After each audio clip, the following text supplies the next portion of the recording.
आप सब उम्मीद करते हैं अच्छे होंगे। स्वागत है आपका अपने YouTube channel education power point में।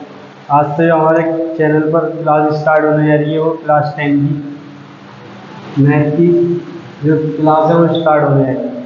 बैच रहेगा 2025-26 के लिए। तो इसमें वो फर्स्ट चैप्टर हमारा वास्तविक संख्या है, इंग्लिश में कहते हैं रियल नंबर। यह हमारा फर्स्ट चैप्टर है। चलिए बिना देरी करते हुए आज के लेक्चर को स्टार्ट करते हैं। सबसे पहले तो जो चैप्टर हमारा वास्तविक संख्या है, इंग्लिश में कहते हैं जैसे रियल नंबर, ये हमें पता होना चाहिए किसे कहते हैं। इसमें माइनस इन्फिनिटी से लेकर प्लस इन्फिनिटी के बीच में जितनी भी परिमेय और अपरिमेय संख्याएं आती हैं वह वास्तविक संख्याएं कहलाती हैं। वही हमने लिख रखा है। वास्तविक संख्याएं वे संख्याएं होती हैं जिसमें परिमेय और अपरिमेय दोनों संख्याएं शामिल होती हैं, वास्तविक संख्याएं कहलाती हैं। परिमेय और अपरिमेय क्या होता है? परिमेय संख्याएं वह होती हैं जिसे हम P/Q के रूप में लिख सकते हैं। Q is not equal to 0 होता है। और अपरिमेय संख्याएं जो होती हैं हमारी, जिसे हम P/Q के रूप में नहीं लिख सकते, P/Q के रूप में नहीं लिख सकते, अपरिमेय संख्याएं होती हैं। तो चलिए आज के लेक्चर को हम स्टार्ट करते हैं। एक्सरसाइज 1.1 आज हम स्टार्ट करेंगे बिना देरी करते हुए। और फर्स्ट क्या कह रहा है हमसे? निम्नलिखित संख्याओं को अभाज्य वर्गखंडों के गुणनफल के रूप में व्यक्त कीजिए। अभाज्य वर्गखंड यानी किसे कहते हैं हम? अभाज्य हमें पता होना चाहिए। अभाज्य होता है हमारा एक ऐसी संख्या जो स्वयं से और 1 से डिवाइड हो जाए, बाकी किसी अन्य संख्या से डिवाइड नहीं हो, अभाज्य कहलाती है। तो हमें इसके फैक्टर करने हैं, यानी गुणनफल, यानी फैक्टर करने हैं। जब तक करने हैं जब तक कि वो स्वयं से डिवाइड ना हो जाए या फिर 1 से डिवाइड हो। तो चलिए बिना देरी करते हुए स्टार्ट करते हैं। क्वेश्चन नंबर फर्स्ट है हमारा 140। सबसे पहले छोटी से छोटी संख्या से हमें इसे डिवाइड करना है। 2 से डिवाइड करेंगे तो ये 2 सत्ते 14, फिर 2 से करेंगे 2 तिया 6, 1 बचा, 2 पंजे 10। फिर 3 से करेंगे, 3 से नहीं होगा, 5 से करेंगे, 5 सत्ते 35, फिर 7 से करेंगे, 7 दूनी 7। यानी कि ये स्वयं से डिवाइड हो गई, इसके फैक्टर यहीं तक होंगे, इससे आगे नहीं। नीचे हमारा कुछ बचा भी नहीं। तो 140 को हम क्या लिखेंगे? 140 के फैक्टर हुए वो 2 गुणा 2 गुणा 5 गुणा 7। 2 को हम 2 बार लिख सकते हैं, 2 की पावर 2 हो जाएगी, क्योंकि ये 2 बार है, पावर लिखेंगे तो 2। 5 × 7, 140 के फैक्टर हमारे ये हो गए, अभाज्य वर्गखंड के फैक्टर। सेम हमें 156 में करना है। 156 में जब हम करेंगे, क्वेश्चन नंबर सेकंड हमारा 156 के जब हम फैक्टर करेंगे तो 2 से डिवाइड करेंगे तो 2 सत्ते 14, 1 बचा, 16 हो गया, 2 अट्ठे 16। फिर 2 से करेंगे, 2 तिया 6, 1 बचा, 2 नहीं 18। अब 2 से डिवाइड नहीं होगा, 3 से करेंगे, 3 कम 3, 3 तिया नहीं। अब ये 13 ऐसी अभाज्य संख्या है, ये स्वयं से डिवाइड होगी या 1 से डिवाइड होगी। तो 1 से तो करेंगे नहीं हम, इसे 13 से डिवाइड करेंगे तो 1 आएगा। तो 156 के फैक्टर हो जाएंगे हमारे वो 2 × 2 × 3 × 13। 2 को हम ऐसे लिख सकते हैं 2 की पावर 2 गुणा, ये 2 बार है, 3 × 13। सेम प्रोसेस इसमें भी करना है, या आपका होमवर्क है, या आप ट्राई करना है। नहीं हो तो हमें कमेंट्स करके जरूर बताएं। चलिए चलते हैं अपने नेक्स्ट क्वेश्चन पर। क्वेश्चन नंबर 4 है हमारा 5005। 5005 को पहले 5 से डिवाइड करेंगे तो कितना होगा? 5 × 5, फिर से 5 × 5। अब देखते हैं 3 से डिवाइड हो रहा है, 3 से यहाँ पर नहीं होगा, 3 से 18, 2 बचेगा, 3 से 18, 2 बचेगा, नहीं होगा। अब 3 से हम क्या करेंगे? 3 तिया 9, 1 बचा, 3 तिया 9, 1 बचा, 15। 3 से हो जाएगा, 3 तिया 9, 1 बचा, 3 तिया 9, 1 बचा, 3 पंजे 15। फिर से 3 से करेंगे हम, 3 कम 3, 3 से नहीं होगा, 5 से करेंगे, 5 से हो जाएगा, 5 छंग 30, 3 बचा, 5 सत्ते 35। अब 67 एक अभाज्य संख्या है जो स्वयं के और 1 के अलावा किसी से डिवाइड नहीं होती, तो ये 67 से ही डिवाइड होगी, इसका 1 है। तो इसका ये फैक्टर हो गया हमारे क्वेश्चन नंबर 4 के 5005 के कितना हो गए 5 इंटू 3 इंटू 5 इंटू 67, ये इसके फैक्टर है। सेम हमारा नेक्स्ट क्वेश्चन है, इसे भी हम करेंगे। कितना है हमारा 7429 के हम फैक्टर करेंगे।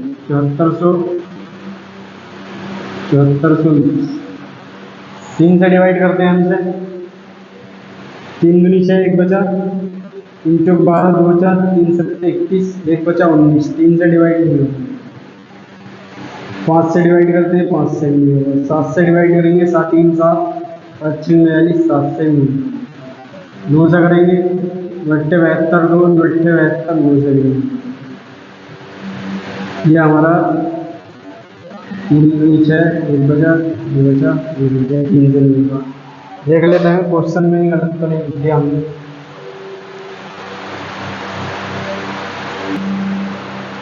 क्वेश्चन सही है हमारा। ये हमारा 17 से डिवाइड है। 17 चौक 68, 17 51, 17 चौक 68, कितना बचा 4 ये और 2 बचे 62 हो गए। 17 3 51, कितना बचा 17 3 51, 62 में से 51 को माइनस करेंगे 1 11 119, 17 9 17 7 हो गया। चलिए ठीक है, 119 बचा, 17 7 119 बचा। अभी से हम 19 से डिवाइड करेंगे। 19 दूनी 38, कितना बचा 3 और 2 5, 19 के 57। फिर 23 से डिवाइड करेंगे तो 1 आएगा। इसके फैक्टर हो गए हमारे 17 गुणा 19 गुणा 23, ये हो गया। चलिए चलते हैं अपने नेक्स्ट क्वेश्चन पर, क्वेश्चन नंबर 2 पर। क्वेश्चन नंबर 2 है हमारा, पूर्णांकों के निम्नलिखित युग्मों के एचसीएफ तथा एलसीएम ज्ञात कीजिए तथा जांच कीजिए कि दो संख्याओं का गुणनफल एचसीएफ इंटू एलसीएम है। सबसे पहले तो हमें एचसीएफ और एलसीएम पता होना चाहिए किसे कहते हैं। एचसीएफ का पूरा नाम होता है highest common factor. Highest common factor होती है एचसीएफ की फुल फॉर्म, और एलसीएम की फुल फॉर्म होती है हमारी एलसीएम की लीस्ट कॉमन मल्टीपल।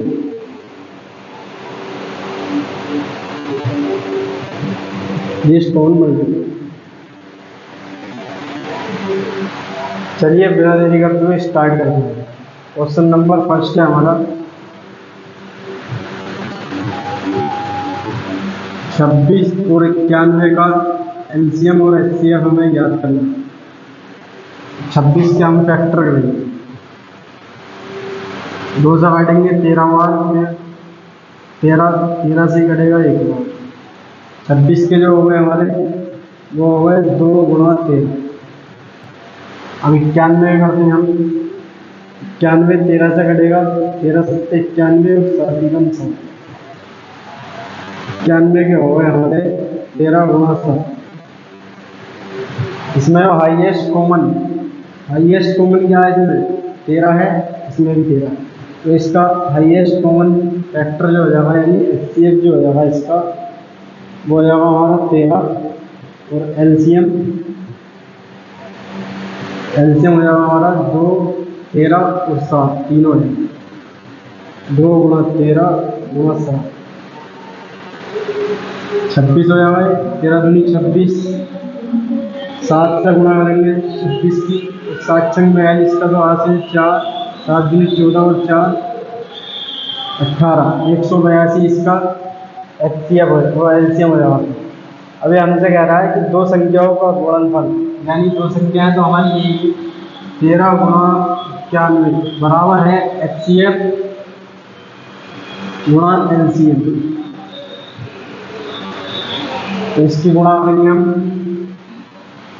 91 की 26 से, तो 6 एकम 6, 6 निमा 54, 2 एकम 2, 2 निमा 18, 6 6, 8 5 13 3 80 1 2, यह आ गया हमारा 2366।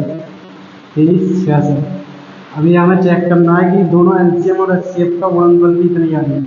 एचसीएफ कितना है 13 गुणा 18 182, 13 दूनी 26 हो जाएगा, 26 का 6 80 में 2, 13 अट्ठे 104, 13 अट्ठे कितना होता है 104 और 2 6 हासिल 10, 13 कम 13 और 10 23। ये हमारा बिल्कुल राइट आंसर हो जाएगा। जो संख्याओं का गुणनफल उसके एचसीएफ गुणा एलसीएम के बराबर है। सेम हमारा नेक्स्ट क्वेश्चन होना है, तो ये भी बिल्कुल सेम